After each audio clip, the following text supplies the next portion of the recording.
station with the best music. Best music.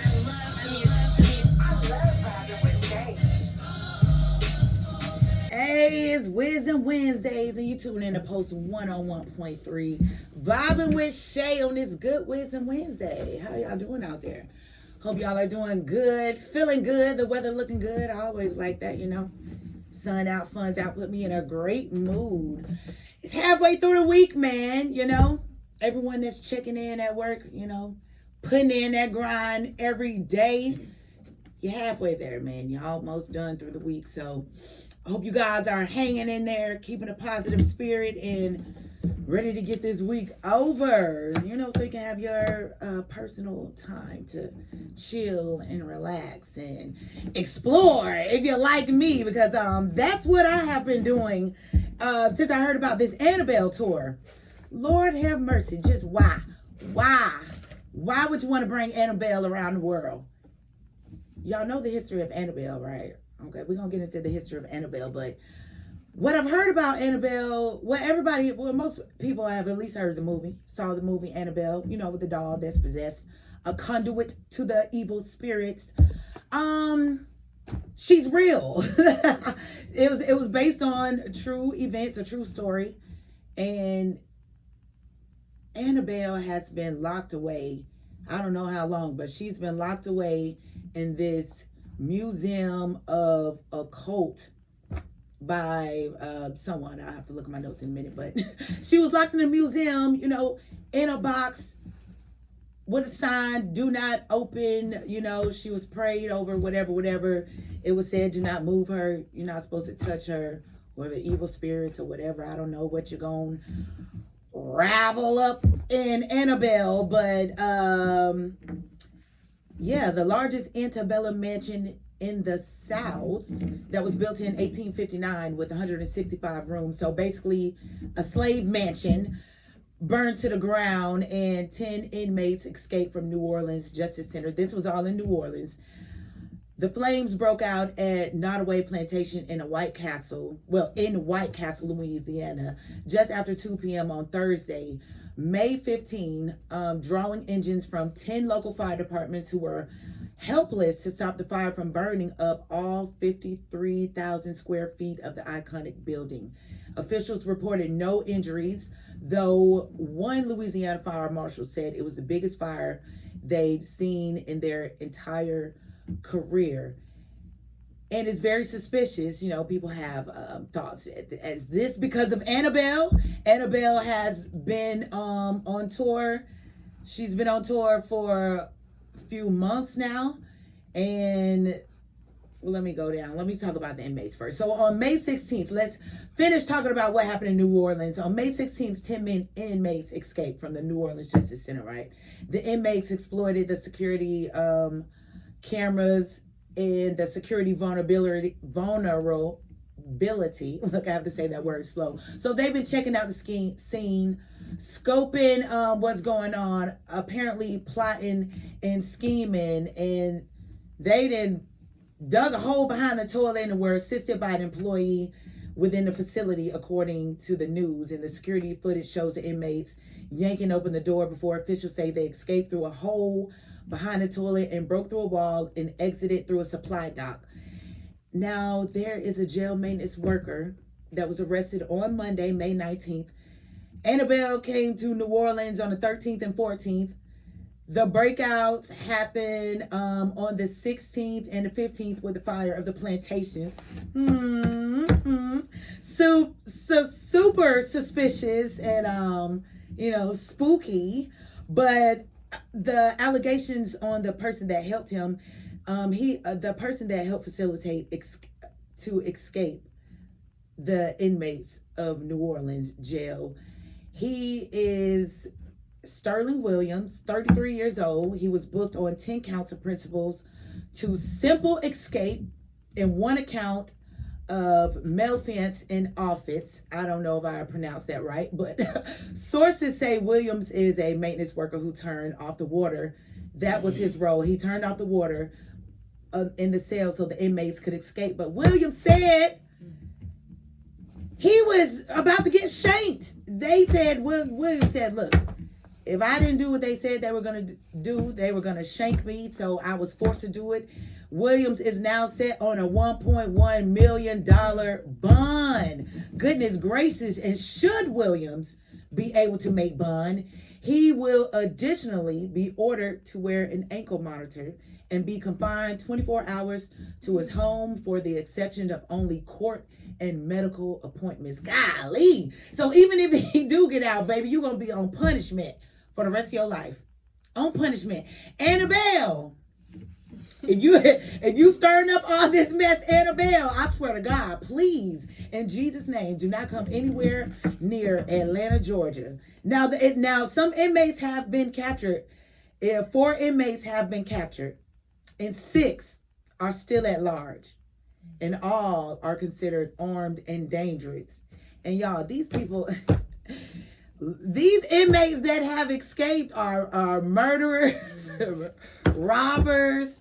Lord have mercy. So it's still 6 that are at large. We have Derek Groves, convicted of killing 2 people and shooting 2 others on Mardi Gras Day in 2018.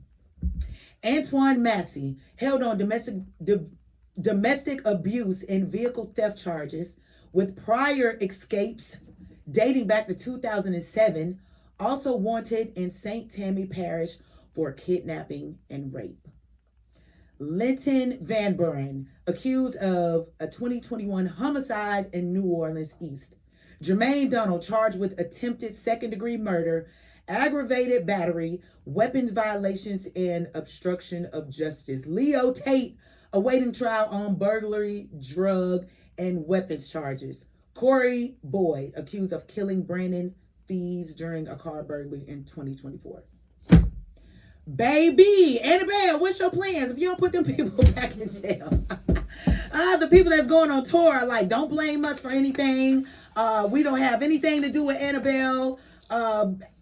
With any of these encounters going on around town, you know, although it mysteriously happened a day or 2 after, you know, Annabelle was all up in the city.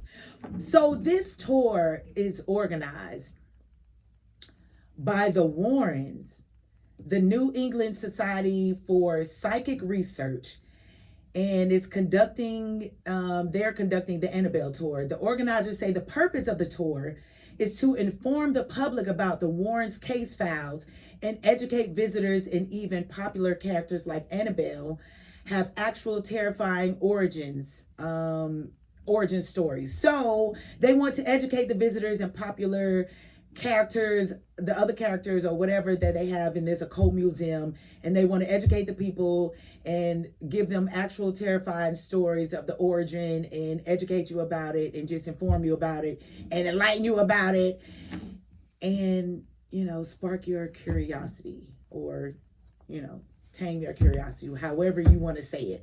They're bringing Annabelle around to, you know, enlighten you about her. The real Annabelle doll is currently on tour. She's the real one. And she explores haunted locations and paranormal events. So it's featuring the Annabelle doll. It's the key attraction to these different events and paranormal attractions that these different cities have. The tour is called Devils on the Run Tour. I don't want any parts of it. Devils on the run. The only thing I'm going to be running is away. The only thing I'm going to be running is away. The Devils on the Run tour. So they have already been to Gettysburg.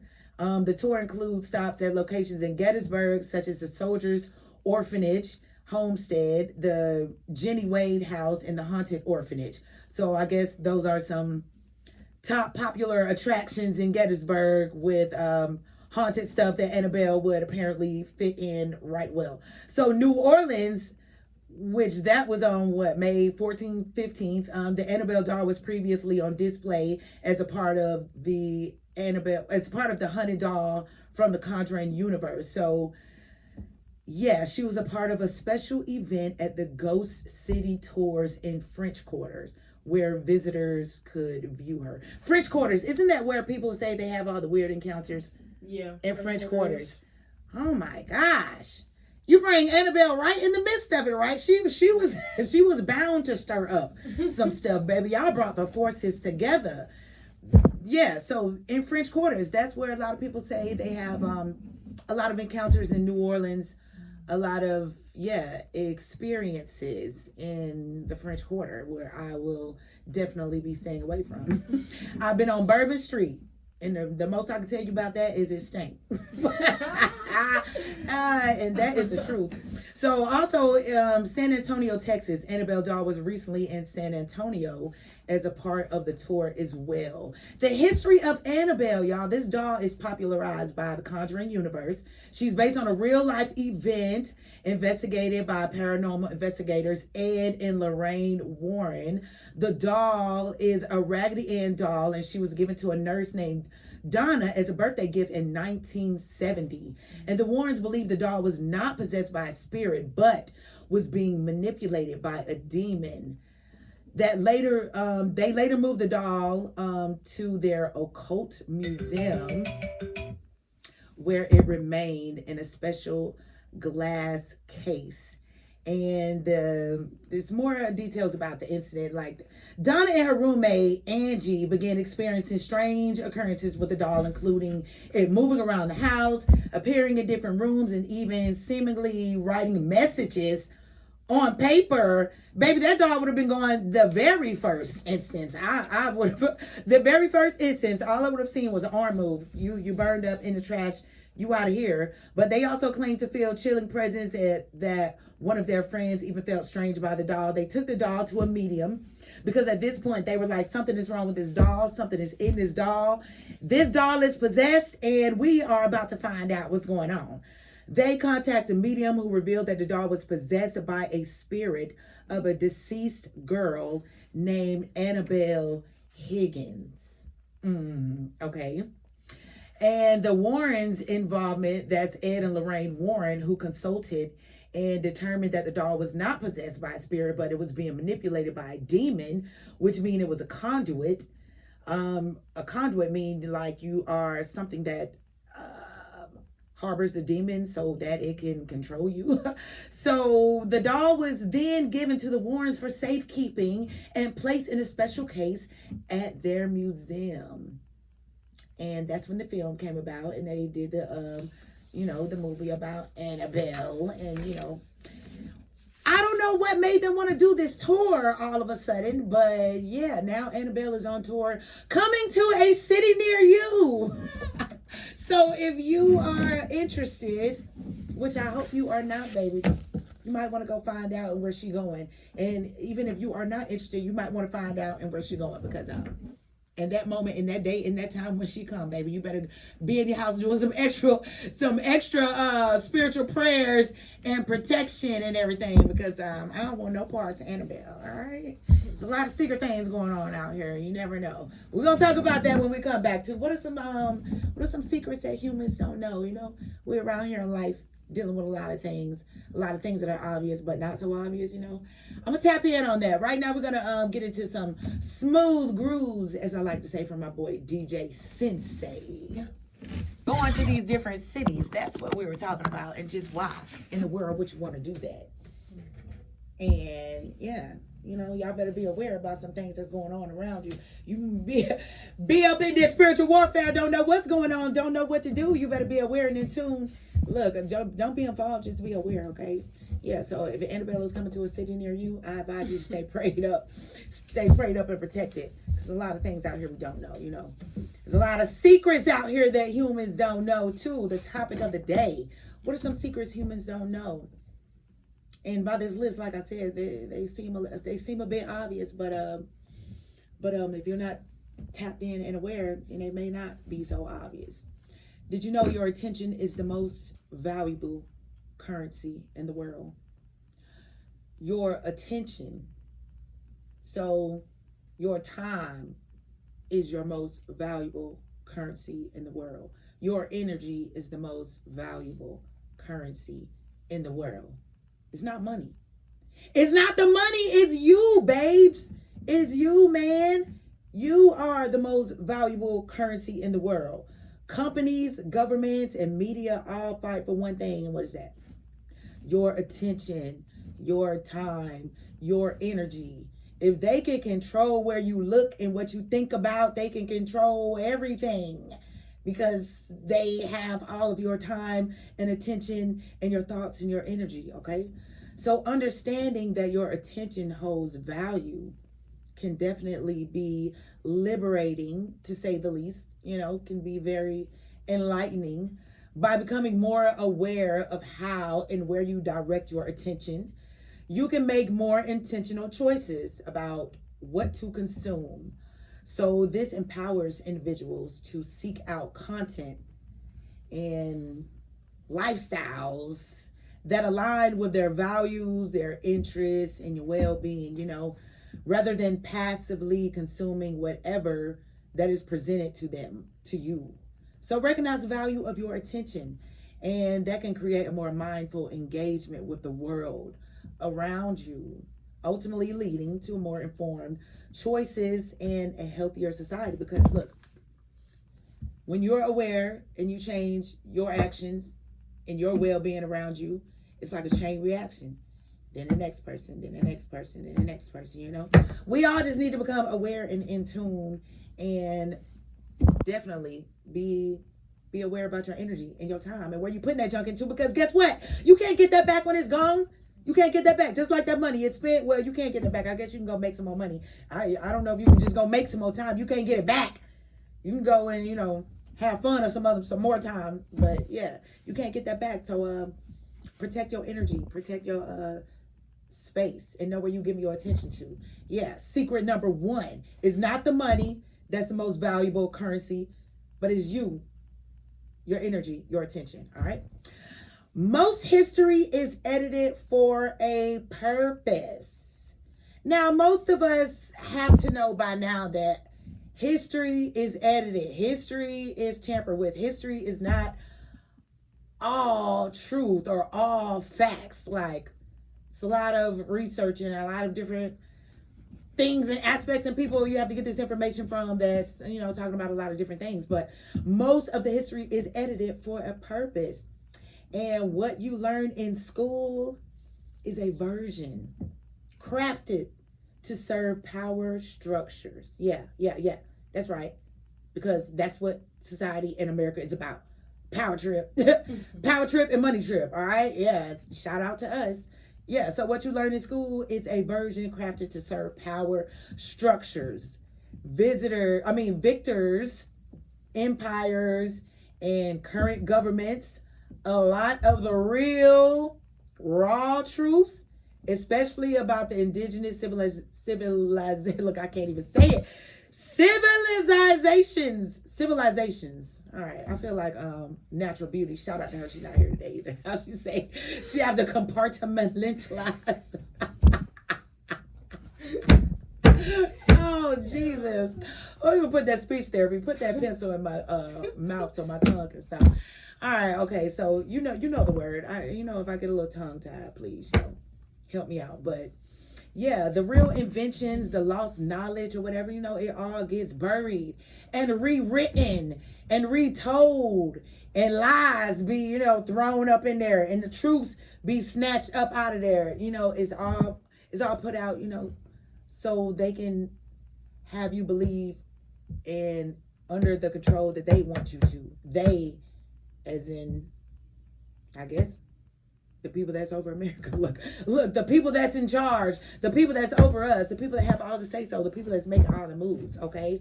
So history is always edited for a purpose. Know that. And if you feel like you want to dive deeper in something, do that. If you want to do your research and get some more information, do that, because that's what the wise do. That's knowledge is power. So don't ever just go with what you are told. Always do your own research. Always want to know and grow on your own, all right? Because most of history is edited for a purpose. And I want to know that purpose, baby, because you ain't finna put a wool over my face. Winners write history. This is what I mean.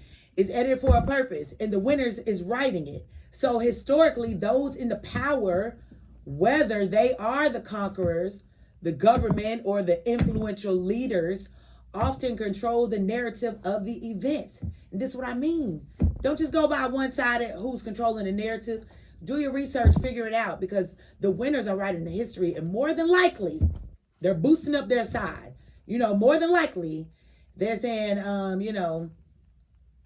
what they did and how they victory surpassed is the all say all.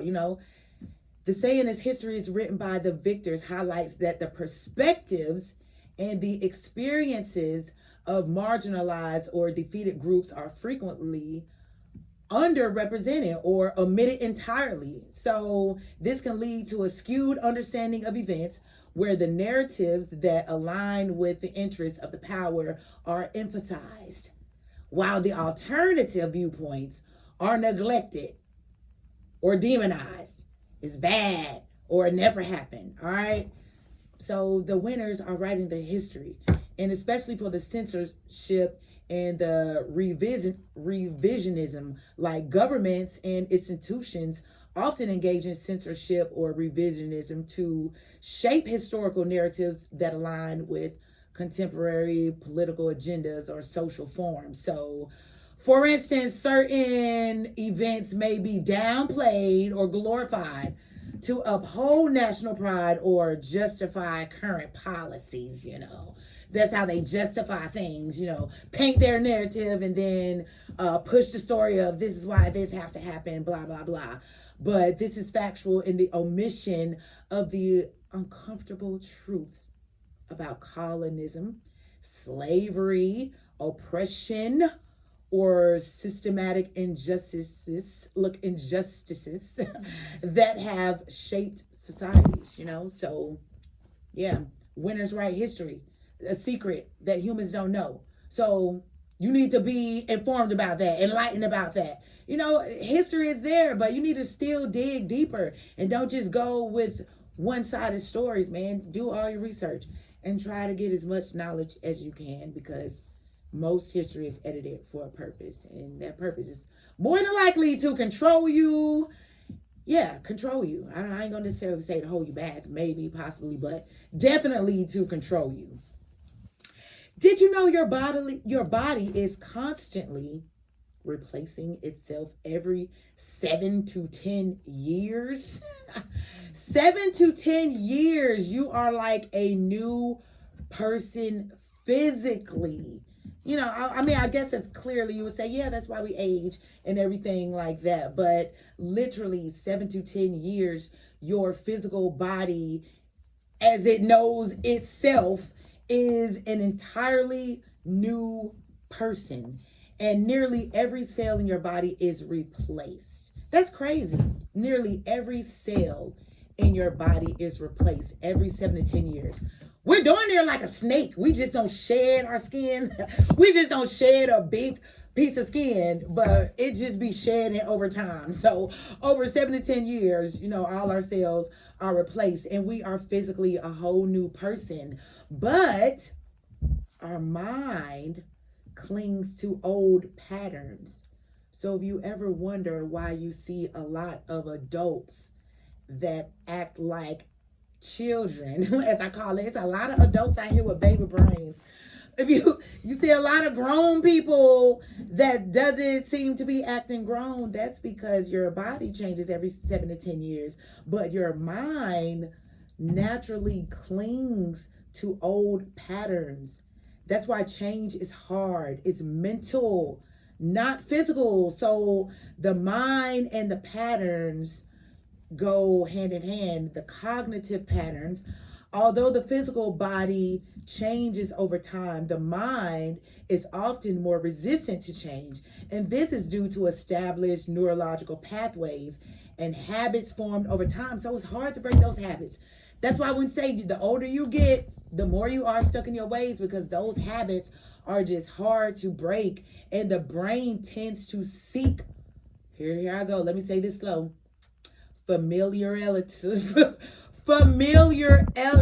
God dang, why I cannot pronounce any word. Go say it for me, Anaja. Familiarity. All right, familiarity. There we go.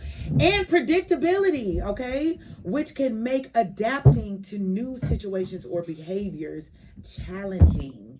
So, habits and conditioning, our thoughts and behaviors and emotional responses are often conditioned by those habits and experiences. So, even if the body is physically new, the mental frameworks we operate within remain intact unless we consciously address it. Consciously address it, babe. That means you have to be intentional about going within yourself and tapping into yourself and being aware of these changes and what you need to change and working on yourself and healing yourself and doing that shadow work. Shadow work is essential to life. I swear, I feel like I named that every show that we have. Shadow work. So if it's not consciously addressed, you will absolutely not change, and your mind will absolutely want to be stuck in that pattern because that is what it is used to. That is what it recognizes, okay? And this is why creating lasting changes in areas such as behavior, mindset, or emotional responses can be particularly challenging. Yeah, the challenges of change, resisting to change. The difficulty of change is often, well, it definitely is psychological rather than physical. Even if you try to lose weight, yes, you are physically big, but you have to psychologically get your mind ready to lose the weight because you still have to go do the work. You have to get your mind ready to go and do it. So it's still a psychological thing rather than a physical thing. So change is all about the psyche rather than the physical. It is going to affect the physical, but the action comes in the psychological. So even when the body is ready to embrace new behaviors, through diet, exercise, like I said, mental barriers such as fear or failure or uncertainty or self-doubt, that can all hinder the process. All right. So when new actions or beliefs conflict with the existing ones, it can create cognitive dissonance, meaning, you start to gravitate away from what you're supposed to be doing because your thoughts and feelings and emotions are pulling you away instead of encouraging you to do what you're supposed to do. So yeah, change often requires an individual to confront and reconcile these internal conflicts. All right. Some strategies for that is mindfulness and awareness. Being aware of the old patterns, like I said before, actively practicing mindfulness can help you recognize what, the familiarities that you are falling back into. Okay. So it can create, this awareness can create a space for new behaviors. Like, okay, I recognize that. I see something is going on. I am aware of that, and now I want to change that. A new behavior. Yeah, and those small steps, have patience with yourself and know that those small steps are leading to something big. Golly, big stepper, big lemon pepper stepper. We know you ready to get on out there, okay? We know you ready to bust on through and do what you got to do. But baby, you got to crawl before you walk, especially in something that you are working on and growing on, something that you are changing and becoming. How you just gonna step out there? Something that you becoming, baby. You gotta, you gotta, take those little steps. So be patient with yourself and know that you are, working and growing and evolving and getting all into that.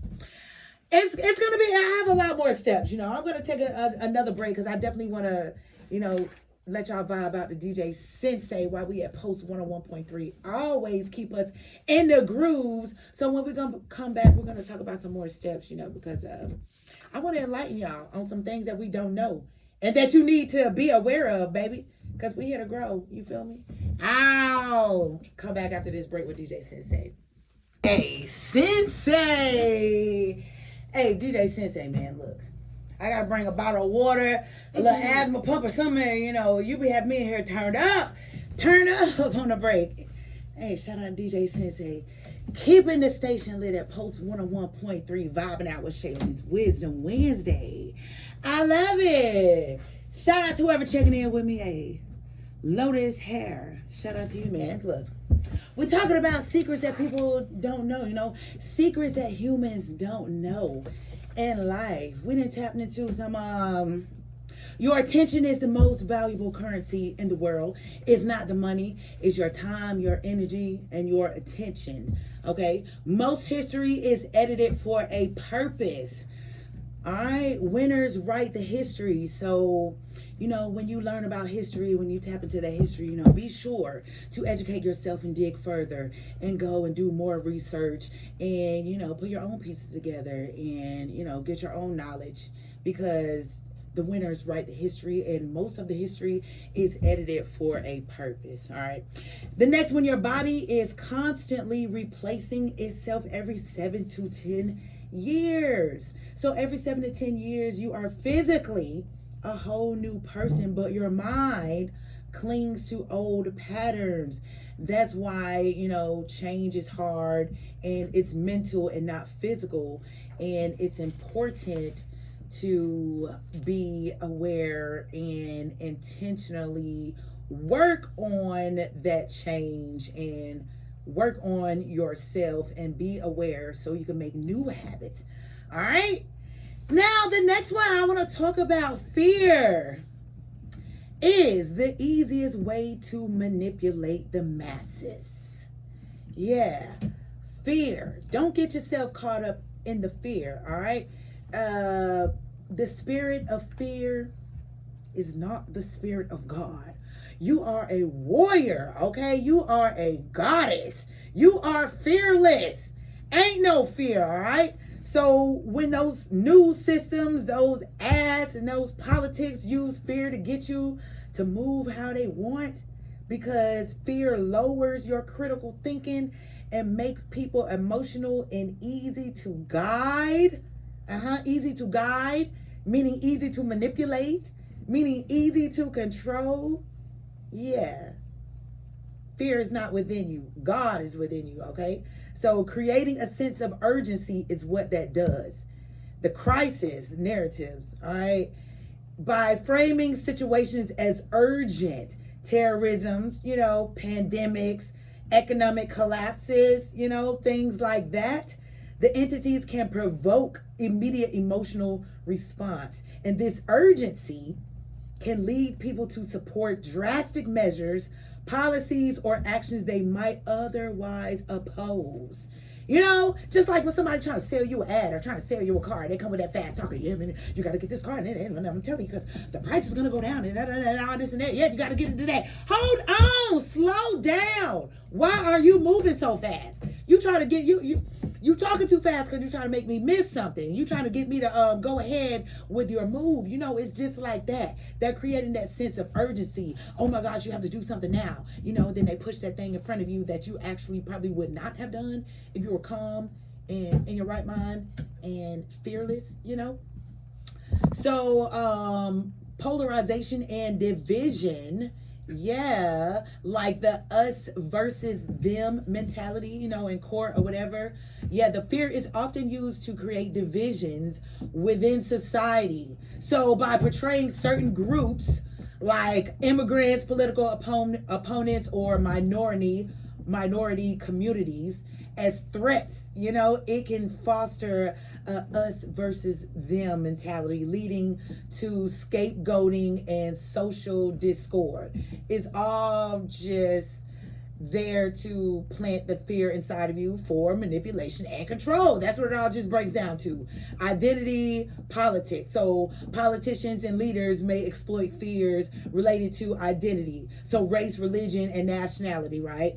To rally their base and alienate others, thereby consolidating power while creating societal divisions. All right, that's how control, like I said, it just boils back down to control. So don't be manipulated, don't be controlled, and understand. It almost reminds me of like the controlling of your emotions and just the navigating through life in general. Okay, let's dig into my mind. Let's dig into my mind for a little bit, right? Okay.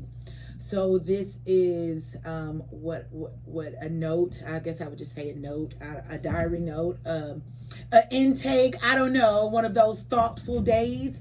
But it just reminds me of this in general. I know this is in general, but if people understood the point of life and how to control your emotions as you navigate through it, it wouldn't be easier, but easier to cope and understand. See, first you have to understand that you are here to experience. And through your experiences, you learn and grow. Once you understand that, your perspective should change to being aware that nothing is happening to you, but for you, okay? For you. That leads to reacting or receiving or perceiving situations differently. You are now aware of the lessons and messages and consciously making decisions based on what your intuition is telling you. So you can now dissect the situation with the understanding and knowledge that creates wisdom. You will never know everything, so you will be forever growing, and at times, you will get confusing. It will get confusing and hard, but there's a mission, so you just push through. But without the victim mentality of, the why me, but shit, I have to figure it out, I have another fight to win, Bring out the warrior in you, bring out the G in you. So yes, you have the breakdown in the sad days and the hopeless days, but you don't stop fighting. You just hang in there and focus on God and his message and his direction, right? And his purpose for you. So you basically know that life is about experiences. And with no experiences, there is no growth. And with no growth, you cannot excel or elevate to the next level. So there is no crying over the experiences, well, not too long, cry and let it out, because that's part of your shadow work. Feel it, sit in it, evaluate it and see what you need to do to change, and then work on overcoming to move forward. Okay, because they're not just talking about how life gets deeper, why I think we're here, but basically, so it's just like all of that with all of this, with this fear base that I'm talking about. If you can just understand life and understand the point of life, and master your emotions in it, none of this will affect you, is my point, or it will affect you having a different outlook. You won't have the same perspective, and it will make you move different. You'll move different because your mindset is different about it. You won't be able to be manipulated with you won't be able to be manipulated or exploited or any of that. So the next one, all right, nature runs on sacred geometry and math. All right, this is for my people who's into numerology. I'm like not into numerology, but I'm aware, angel numbers, I guess that would not be numerology. It is numbers, but I'm not into numerology. I know how to operate a little bit on numerology. I do know that numerology, numbers are somehow connected to the universe.